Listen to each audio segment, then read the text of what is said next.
U.S. forces just struck hard in the Caribbean, capturing cartel crews and burning their narco boats to ashes, sending a clear warning to every cartel still thinking they can challenge America's reach. What began as a daring escape for Venezuela's narco kingpins ended in flames. In the early hours of September 15, 2025, the U.S. military launched a surgical strike on a Venezuelan drug smuggling crew, killing 3 people instantly. The operation sent a clear signal. President Trump's orders allow no mercy. Oversight Project head Mike Howell put it best when he said this. Yeah, you're absolutely right. This is the only language that the cartels speak. It's power and it's force. And I'm glad we finally have a president who understands that under the president's broad authorities to, combat imminent threats to the United States, which include drugs that have poisoned hundreds of thousands of Americans to death, he will take you out. That is the message that has been sent. This comes just 2 weeks after the U.S. Navy struck and sunk a vessel linked to Venezuela's Tren de Aragua gang. The boat had been commanded to halt, yet it accelerated into international waters, defying warnings. With precision-guided munitions, the boat was hit, claiming 11 lives. The boat had been warned to stop. They chose not to. They were clearly running drugs. We had been tracking it since it left Venezuela. These strikes come after a massive U.S. military buildup near Venezuela, with guided missile destroyers, submarines, and surveillance planes monitoring every narco vessel. This broad expansion of presidential authority mirrors George W. Bush's post-9/11 war on terror. But unlike Bush, who sought congressional approval and addressed the nation, Trump is waging this war on the cartels all by himself, prompting both lawmakers and legal analysts to question its legality. The top Democrat on the Senate Armed Services Committee, Senator Jack Reed, condemned the attacks, saying, "No president can secretly wage war or carry out unjustified killings. These reckless, unauthorized operations not only put American lives at risk, they threaten to ignite a war with Venezuela." Critics argue that Trump's actions are legally and morally questionable, since the vessels destroyed in international waters pose no immediate threat to the U.S. They were distant from American shores, and it's unclear if they carried drugs or were even en route to the United States. But Trump is clapping back, saying loudly, the U.S. got proof that the boats blown up and sunk belong to the cartels. Do you plan to provide proof that these were narco terrorists who were on their way to the U.S.? But you don't have to see it because we have recorded proof and evidence. We have proof. All you have to do is look at the cargo that was it's spattered all over the ocean. Big bags of cocaine and fentanyl all over the place. Maduro has since responded to the attacks, calling them an act of aggression and an attack on Venezuelan sovereignty. Neither sanctions, nor blockades, nor psychological warfare, nor siege. The foreign forces have not been able, they have not succeeded, nor ever will. There is no way for them to enter Venezuela. According to Maduro, he has tried diplomatic options with the U.S., but Trump has ignored all his appeals.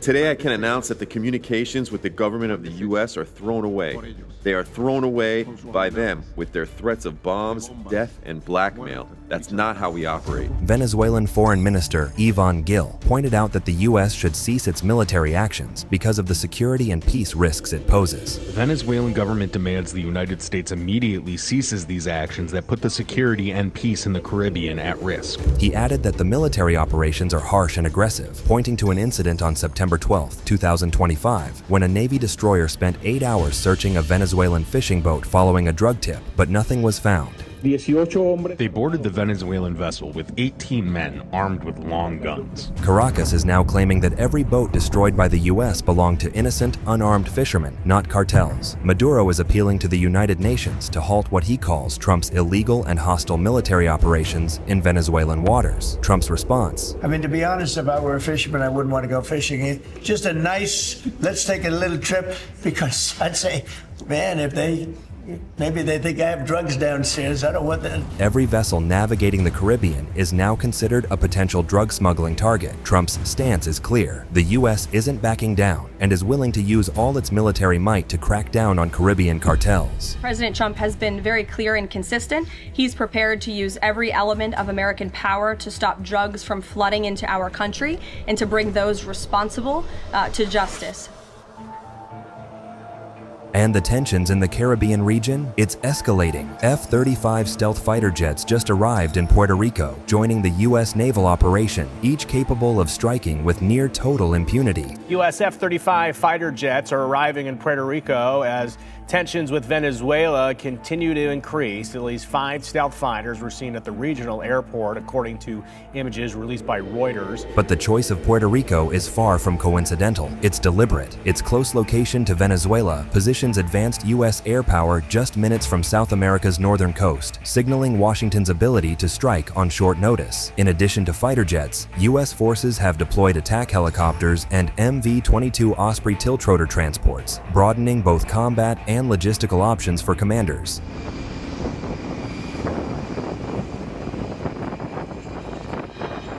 The U.S. has also deployed Air Force C-5 Galaxy and C-17 Globemaster, 3 transport planes, along with KC-46 Pegasus refueling aircraft. This mix of air assets underscores the Pentagon's goal, not only to deter, but to ensure rapid response if the situation escalates into a direct confrontation. But what followed was even more shocking, raising a lot of eyebrows. U.S. Defense Secretary Pete Hegseth and Air Force General Dan Kane paid a visit to American forces stationed in Puerto Rico. Their arrival has sparked questions among military analysts as it comes amid escalating diplomatic tensions between Washington and Caracas. The visit is widely seen as a signal that the United States is not only strengthening its military footprint, but also rethinking its broader strategy toward Venezuela and the Caribbean. Deploying the U.S.'s most advanced aircraft sends a warning not just to adversaries, but to allies as well, said a former Air Force strategist. Caracas now faces intense surveillance, with sophisticated networks tracking every move as U.S. forces tighten the noose around Maduro. Hegseth emphasized that Marines on the front lines are there to protect the American homeland from the growing threat of Caribbean drug cartels. Looking out at this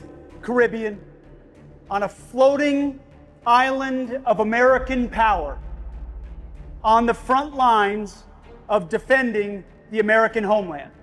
Make no mistake about it, this is the real world exercise on behalf of the vital national interests of the United States of America to end the poisoning of the American people. But the arrival of fighter jets in Puerto Rico has sparked widespread unease. On September 14, 2025, dozens gathered outside the National Guard base in Carolina, waving signs reading "No to War" and "No military bases in Puerto Rico." Protest leaders cautioned against turning the island into a launch point for potential U.S. military operations in the Caribbean.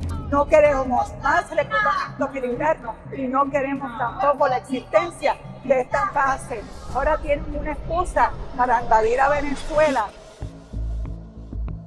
Meanwhile, the Venezuelan government maintains that U.S. claims of its involvement in the global drug trade are false. Vice President Delcy Rodriguez, at a meeting in Caracas, accused Trump of fabricating stories of Venezuela being a drug-fueled state to control its resources, similar to the weapons of mass destruction tales in Iraq. They are weaving their narrative, the false narrative. Just like they once claimed there were weapons of mass destruction in Iraq in order to intervene, invade, and steal its oil. That is the only truth. She urged Washington to redirect its newly deployed naval forces to the Pacific, where high-speed boats and cargo ships have historically transported Colombian cocaine and fentanyl. Those ships that today aim to intimidate Venezuela should be over there in the Pacific if they truly wanted to combat and prevent cocaine from reaching the United States of America. They should be stationed there. But anyway, they have a GPS location problem. They're where they shouldn't be. They need to recalibrate their GPS and head to the Pacific if they don't want cocaine reaching the United States of America. And for a moment, many were buying this narrative. Critics argued that while the Caribbean blockade spans hundreds of miles, the majority of cocaine shipments actually move along Pacific routes, not through Caribbean waters. But it seems like Delcy Rodriguez and critics against Trump's crackdown on cartels need a reality check. If they'd been following Trump's drug crackdown, they'd know U.S. forces haven't blinked, hitting cartels on every front, even along the Pacific. On September 9, 2025, the U.S. Coast Guard struck hard during Operation Pacific Viper, intercepting and destroying a drug boat, seizing nearly 13,000 pounds of cocaine, and detaining 7 suspected smugglers. Another narco boat going up in flames, this time at the hands of the Coast Guard, south of the Galapagos Islands in the Pacific. Watch this.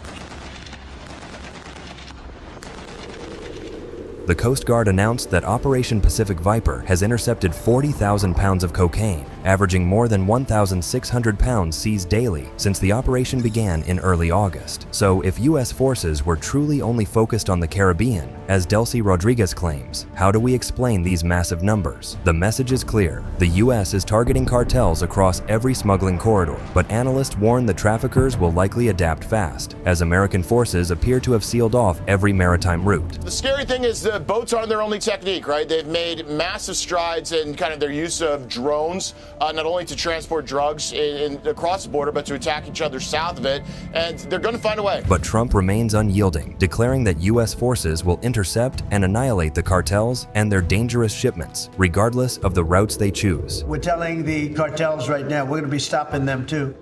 When they come by land, we're going to be stopping them the same way we stop the boats.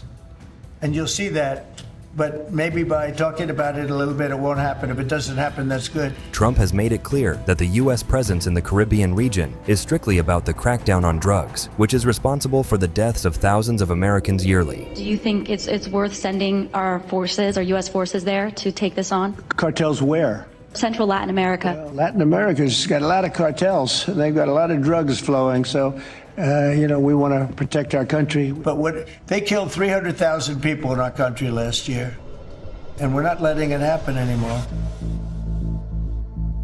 Despite repeated drug crackdown claims from the Trump administration, doubts linger. Critics argue that the heavy U.S. military deployment in Venezuela serves a purpose beyond simply combating drug trafficking. Many now suggest it is a direct move to destabilize Maduro's regime and potentially remove him from power. This suspicion is fueled by past events. Recall the widely reported attempt in which Trump allegedly hired American mercenaries to infiltrate Caracas, capture Maduro, and ignite an internal revolt. The mission collapsed almost immediately. Venezuelan security forces intercepted the boats, killed several attackers, and displayed captured Americans on state television. Among them, former U.S. Green Beret Luke Denman confessed under interrogation, confirming the operation. Who commands Jordan? President Donald Trump. Who gave you the weapons and the tactical uniforms? Jordan through Silver Corps. The Venezuelan government broadcast the operation globally, insisting Washington had orchestrated the coup attempt. Maduro labeled the Americans as professional mercenaries, though Trump denied links to the raids. I just got information, nothing to do with our government, but I just got information on that. So we'll find out. We just heard about it. But whatever it is, we'll let you know. But it has nothing to do with our government. Maduro demanded the extradition of the mercenaries, but Washington refused and issued threats of retaliation. Yo creo que cabía derecho la solicitud de extradición de acuerdo al acuerdo de extradición entre Estados Unidos y Venezuela. Now, with Trump back in office, the approach has shifted. There are no covert operations, no mercenaries. Maduro himself is in the crosshairs. He has been officially declared a person of interest, and the bounty for information leading to his capture has soared to $50 million, surpassing the historical rewards once offered for Saddam Hussein and Osama bin Laden. Therefore, we've doubled his reward to $50 million. Under President Trump's leadership, Maduro will not escape justice and he will be held accountable for his despicable crimes. For many observers, this is not simply an anti-drug initiative. It is a clear campaign aimed at ousting Maduro. Yet Trump appears undeterred by international criticism. His focus is unflinching. Stop the flow of narcotics into the United States, and he is exercising full authority as commander-in-chief to achieve it. Tensions escalated on September 5, 2025, when two Venezuelan F-16 fighter jets flew over a U.S. guided missile destroyer stationed in the Caribbean. The president responded instantly. Any repeat of this maneuver would result in Venezuelan aircraft being neutralized without hesitation. If they do put us in a dangerous position, they'll be shut down. The message was explicit. Trump is prepared to push Venezuela to the brink. His administration has already classified all drug cartels as foreign terrorist organizations, placing them in the same category as ISIS and Al-Qaeda. In doing so, U.S. forces treat these criminal networks as terrorist entities, reinforcing the narrative that Maduro's government is both corrupt and drug-fueled. Reports continue to surface of Maduro manipulating elections, imprisoning political rivals, and forcing dissenters into exile. Edmundo Raimundo Gonzalez, for example, fled to Spain to escape imprisonment following the 2024 election fraud. Venezuela's economy has collapsed under the weight of the drug trade and systemic corruption. Poverty is rampant. For many families, every meal is a struggle, yet Maduro retains domestic support. Hundreds have joined the Bolivarian militia, responding to Maduro's call to defend the nation against perceived U.S. aggression. In Caracas, teachers, retirees, and municipal workers have flocked to military recruitment centers, pledging loyalty to the regime and readiness to fight. We are responding to the call made by the constitutional president of the Bolivarian Republic of Venezuela,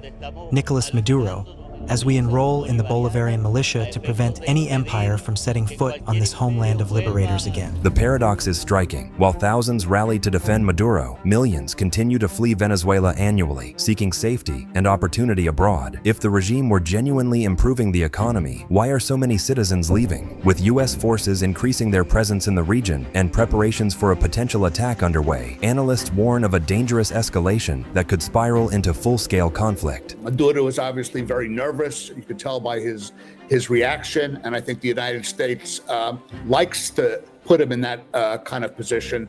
But whether it will actually take some action and go further, I think would carry enormous risks. But regional responses are divided. Trinidad and Tobago supports the U.S., citing years of violence and disruption caused by cartel activity in the Caribbean, asserting that American operations do not infringe on sovereignty. The Secretary of State, Marco Rubio, confirmed this. Trinidad, a country that has suffered greatly from all these drugs coming out of Venezuela, they were congratulating us for it. They thought it was a great thing because they've suffered from it. Meanwhile, Cuba, Nicaragua, and Bolivia are backing Venezuelan forces, signaling a willingness to resist any U.S. intervention aimed at toppling Maduro's regime, which the U.S. has proven to be running a narco state by the seizure of more than 30 tons of cocaine linked directly to the Venezuelan government and the freezing of hundreds of millions in assets. Maduro uses foreign terrorist organizations like TDA, Sinaloa, and Cartel of the Suns to bring deadly drugs and violence into our country.